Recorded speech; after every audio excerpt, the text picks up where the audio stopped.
Two top transgender doctors are sounding the alarm and putting the well-being of children ahead of the left's radical agenda.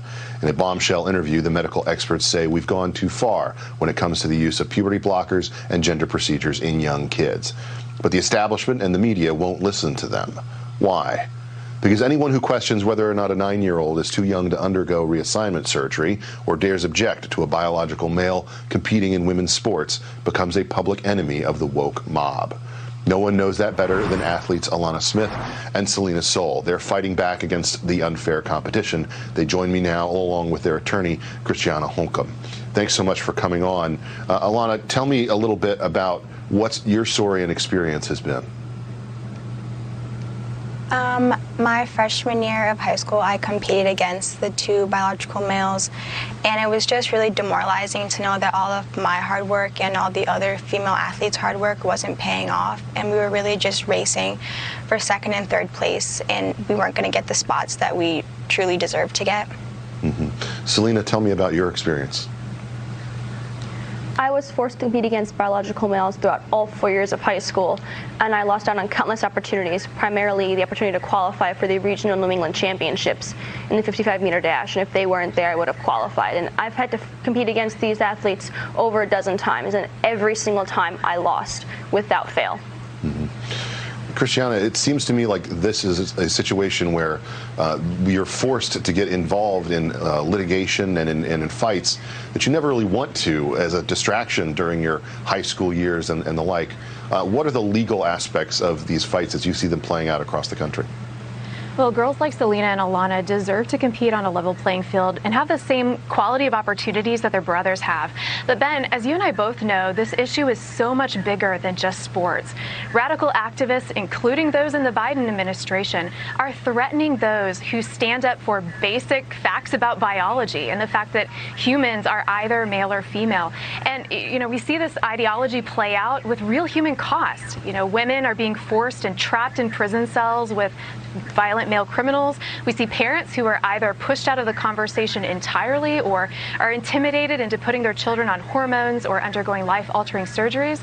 Even women are broadly being dehumanized by being referred to as chest feeders or birthing people, and the list just goes on and on. So that's why Alliance Defending Freedom and a broad coalition are standing up for basic truth and basic biology and to protect women and girls like Selena and Alana. Alana, tell me a little bit, and I'll ask this of you as well, Selena. What was the reaction among your friends, among your parents, among people you talked to when you tried to talk to them about the challenge of going through what seemed to be such an unfair experience? Well, my friends and family supported what I was doing, and they thought it was great that I was fighting for women's sports and ensuring that we weren't becoming sidelined in our own sport. The only backlash I really got was on social media from people that I didn't know. Selena, was it the same experience for you? I had a very similar experience as Alana. I've gotten nothing but love and support from my friends and family. My parents have been fighting this alongside with me, and I also have only really gotten hate from social media, but I just focus on all of the love and support. So do you feel like this is one of those issues where the nationalized nature of social media, the internationalized nature of it, basically allows just about anybody in the world to take pot shots at you, whether they know you or not, whether they're going to your school or part of your community or not, that's really what kind of drives this discussion now, as opposed to letting places decide, letting parents and students decide for themselves how things like this ought to be governed? I think that social media is a big factor in this because people get a boost of confidence by hiding behind a phone screen. But it's just a really unfortunate situation because it should be accepted that women's sports need to be kept as just women's sports. Alana, in terms of your own experience, this has to be something that's discouraging, but have you taken some silver lining out of the fact that you've gotten that level of support that you mentioned from your friends and family?